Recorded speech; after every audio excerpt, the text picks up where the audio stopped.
এই যে মা, তুমি তোমার ফোনটা রেখে গেছো। আরে হ্যাঁ হ্যাঁ আঙ্কেল, ফটো তো আমারই। Thank you so much uncle. আচ্ছা, তোমার মোবাইলের ওয়ালপেপারে যে ছেলেটার ছবি, এটা কে? ওয়ালপেপার? ওয়ালপেপার তো আমার বয়ফ্রেন্ডের আঙ্কেল। ও আচ্ছা, তার মানে তুমি তোমার বয়ফ্রেন্ডকে খুব ভালোবাসো। সরি, আমি আমার নিজেকে অনেক ভালোবাসি। আর এইরকম বয়ফ্রেন্ড তো আমার আরো 4-5টা আছে। এখনকার দিনে নিজেকে ভালোবাসা ছাড়া অন্য কাউকে ভালোবাসা মানে বোকামি।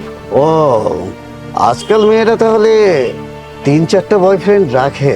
হ্যাঁ, এখনকার দিনে কি 3-4টা বয়ফ্রেন্ড ছাড়া লাইফ চলে নাকি? একজন বয়ফ্রেন্ডকে এতগুলো টাকা বিয়ে করতে পারে? তাহলে তুমি তোমার ওয়ালপেপারে এর ছবিটা রেখেছো কেন? আরে আঙ্কেল, আপনি যে কি বোকা না। শুনুন, আমার 4-5টা বয়ফ্রেন্ড, যখন যার সাথে দেখা হয় তখন তার ছবি ওয়ালপেপারে দিয়ে রাখি। একটু আগে ওর সাথে আমি হোটেল থেকে এসেছি, এই জন্য ওর ছবি আপাতত ওয়ালপেপারে দেওয়া। আবার একটু পরে যার সাথে দেখা করতে যাবো তখন তার ছবি ওয়ালপেপারে সেট করে নিব। ইটস এ সিম্পল থিওরি, এটা আপনি বুঝবেন না। বাই দ্য ওয়ে, আপনি কেন আমাকে এত কোয়েশ্চেন আস্ক করছেন?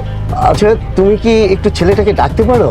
এই ছেলেটা আমার কাছে কিছু টাকা পাবে, ওকে যদি পেতাম তাহলে টাকাগুলো দিয়ে দিতাম। টাকা? আমি তোর গার্লফ্রেন্ড, আমাকে টাকাটা দিতাম না। আরে না না, আমি তো তোমাকে চিনি না, আজ প্রথমেই দেখা, তাহলে তোমাকে টাকাগুলো দেই কি করে বলো? আর তুমি যদি ওকে এখানে ডেকে নিয়ে আসো তাহলে তোমার সামনেই টাকাগুলো দিয়ে দিলাম। আর এতে তো তোমারই উপকার হবে, তোমার বয়ফ্রেন্ডের টাকা মানেই তো তোমার টাকা।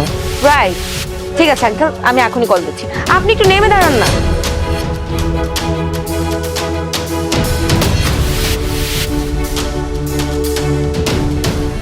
হ্যালো, কোথায় তুমি? আচ্ছা শোনো, তুমি না এখনই আমার বাসার নিচে চলে আসো, তোমার সাথে আমার কিছু ইম্পর্টেন্ট কথা আছে। আরে আগে আসোই না, ওয়েট করছি। আঙ্কেল চলে আসবে।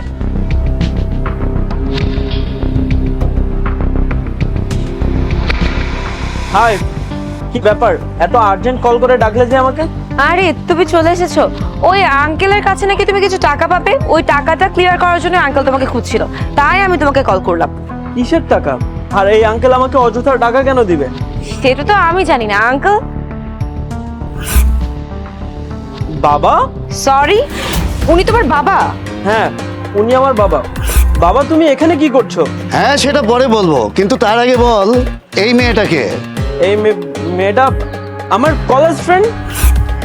কিন্তু ও তো বললো ও নাকি তোর গার্লফ্রেন্ড। আরে বাবা, তুমি এসব কি বলছো? ও আমার গার্লফ্রেন্ড কেন হতে যাবে? আমি সত্যি কথা বলছি, ও আমার কলেজ ফ্রেন্ড বাবা। দেখ, আমি কিন্তু পাগল না আর বোকাও না, তুই সত্যি করে বল, তুই ওকে নিয়ে হোটেলে গিয়েছিলি তাই না? আরে বাবা, তুমি এসব কি বলছো? আমি ওর সাথে হোটেলে কেন যাব? আমি ওর সাথে কলেজে গিয়েছিলাম বাবা, ও আমার কলেজ ফ্রেন্ড। আর তুমি কি না আজে বাজে কথা বলছো? বাবা, তুমি কি আমাকে বিশ্বাস করো না নাকি? দেখ জয়, মিথ্যে বলবি না, ও কিন্তু আমাকে বলে দিয়েছে যে তোকে নিয়ে নাকি ও হোটেলে গিয়েছিল। হ্যাঁ বাবা, আমি তোমাকে মিথ্যে কথা বলেছি। আমি ওর সাথে গিয়েছিলাম বাবা। বাবা, আমি ওকে ভালোবাসি আর ও আমাকে ভালোবাসে। আর এটা আমি তোমাকে জানাতে চেয়েছিলাম, শুধু সময়ের অপেক্ষায় ছিলাম বাবা। আর আজকে যেহেতু তুমি সত্যিটা জেনে গেছো, তাই তোমাকে বলছি বাবা, ও আমার গার্লফ্রেন্ড আর আমি ওর সাথে হোটেলে গিয়েছিলাম বাবা। বাবা, এখানে অন্যায় কি করেছি বলো তো? ওকে আমি ভালোবাসি আর ও আমাকে ভালোবাসে, আমরা দুজন দুজনকে ভালোবাসি বাবা, এতে অন্যায়ের কি আছে? ও, তুই বলছিস ও তোর গার্লফ্রেন্ড, কিন্তু ও বলছে ওর নাকি আরো 4-5টা বয়ফ্রেন্ড আছে। বাবা, তুমি সব কি বলছো? আয়াত, বাবা কি সত্যি বলছে? কথা বলছো না কেন? বাবা কি সত্যি বলছে? আরে না, আমার মনে হচ্ছে আঙ্কেল চায় না যে তোমার সাথে আমার কোনো সম্পর্ক থাকুক। স্বাভাবিকভাবে একটা বাবা কি কখনো চাবে যে তার ছেলে প্রেম করে বিয়ে করুক? আর এই জন্যই সে আমার নামে মিথ্যা অ্যালিগেশন দিচ্ছে। কি আমি মিথ্যে বলছি? এই মেয়ে, তুমি তো কিছুক্ষণ আগে বলেছো তোমার 4-5টা বয়ফ্রেন্ড আছে, একটা বয়ফ্রেন্ডের খরচে তোমার পোষায় না, এই জন্য তুমি 4-5টা বয়ফ্রেন্ড পোষো। আর এখন কিনা বলছো আমি মিথ্যে বলছি? আমি তো মিথ্যে বলছি না, মিথ্যে তো তুমি বলছো। আরে আঙ্কেল, আপনাকে আমি এই কথা কখন বললাম? আপনি তো আমার ওয়ালপেপার দেখে বললেন যে এই ছেলেটার সাথে আপনি দেখা করতে চান, কারণ এই ছেলেটা আপনার কাছে কিছু টাকা পায়, আর এই জন্যই আমি আমার বয়ফ্রেন্ডকে ডেকেছি। এখন আবার বলছেন এটা নাকি আপনার ছেলে, তাও মেনে নিলাম, কিন্তু আমার নামে মিথ্যা অপবাদ কেন দিচ্ছেন? এই তুমি তুমি প্লিজ ওনার কথা বিশ্বাস করো না। তুমি তো জানো আমি তোমাকে কত ভালোবাসি, তাই না? আরে না না ভাইয়া, আমি আপনাকে সব সত্যি বলছি। স্যার যে কথা বলতেছিল সবই সত্যি। এই যে ম্যাডাম আপনার বাবাকে বলতেছিল তার নাকি 4-5টা বয়ফ্রেন্ড আছে, আমি আমার নিজের কানে শুনেছি। ম্যাডাম আপনাকে ঠকাচ্ছে। আপনি ওনার কাছ থেকে দূরে থাকুন। তোকে অনেক ধন্যবাদ রে ভাই, তুই আমাকে আজকে সত্যি কথাটা বলেছিস। তুই যদি আমাকে না বলতে আমি তো জানতেই পারতাম না, কারণ আমি তো ভালোবাসা অন্ধ হয়ে গেছি। আর তুমি এটা কি করে করতে পারলে আমার সাথে? আমি তোমাকে কতটা ভালোবেসেছিলাম, কতটা বিশ্বাস করেছিলাম, আর তুমি কি না আমার ভালোবাসার এই প্রতিদান দিয়েছো? আরে তোমার সাথে দেখা করার জন্য আমি বাবা মাকে সবসময় মিথ্যা কথা বলতাম, আর তোমাকে বিয়ে করব বলে আমি বিসিএস পরীক্ষাও দিয়েছিলাম, আর তুমি কি না আমাকে ধোঁকা দিলে। তোমার নাকি আর 4 থেকে 5টা বয়ফ্রেন্ড আছে। তুমি এটা আমাকে বলতে পারতে যে তুমি আমাকে ভালোবাসো না, আমি তোমাকে ছেড়ে চলে যেতাম, আর কখনো তোমার সামনে এসে দাঁড়াতাম না, আর বলতাম না যে আয়াত আমি তোমাকে ভালোবাসি। কিন্তু তুমি সেটা করো না। তুমি আমার মন নিয়ে শুধু খেলা করেছো। ভাগ্য ভালো যে আজকে বাবা আমাকে সত্যিটা বলেছে, আর নয়তো আমি তো কখনো জানতেই পারতাম, কারণ আমি তো তোমার ভালোবাসা অন্ধ হয়ে গিয়েছিলাম। আর আমি কি করিনি তোমার জন্য? যখন যা চেয়েছো সব কিছু দিয়েছি, যখন যে আবদার করছো সেটা আমি পূরণ করেছি। আর তুমি কি করেছো? তুমি শুধু আমাকে ধোঁকা দিয়েছো।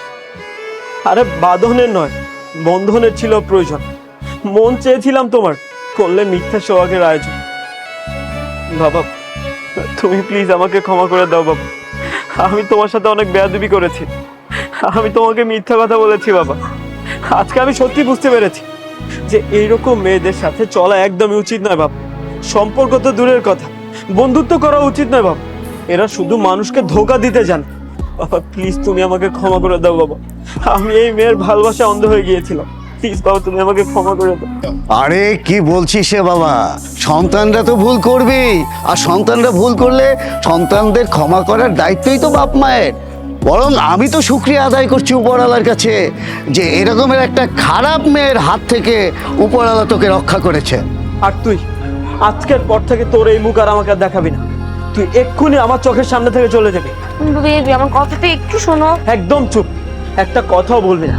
তোর এই নোংরা মুখে না আমি আর একটা কথাও শুনতে চাই। তুই এক্ষুনি আমার চোখের সামনে থেকে চলে যাবি, যা।